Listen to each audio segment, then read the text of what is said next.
Naging bali-balita ang taglay niyang lakas sa mga karatig na rehiyon at maraming bumibisita para subukin ito.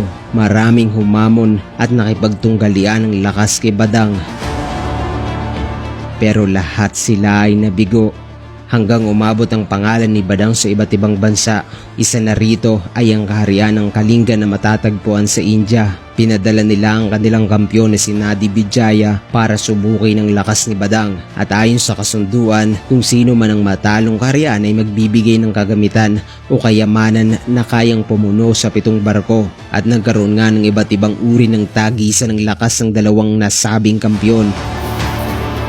Pero lahat ng iyon ay laging nauuwi sa tabla at sa huling na pagkasunduan nilang pagsubok ay kailangan nilang mabuhat ang malaking tipak na bato na nasa harap ng palasyo. Ang mandirigmang Indiano ang unang sumubok at nabuhat niya ito hanggang tuhod. Ngunit nang si Badang na ay hindi niya lang ito nabuhat hanggang itaas ng kanyang ulo. Itinapon niya ito ng malayo at umabot pa sa gitna ng Singapore River. Ang batong itinapon ni Badang sa ilog ay ang sinasabing siyang bato na matatagpuan ngayon sa National Museum of Singapore. Si Badang ay matagal na natili sa kaharian ng Singapore pero ang mga huli niyang sandali ay ginugol na niya sa kanyang bansang sinilangan at doon na siya binawian ng buhay.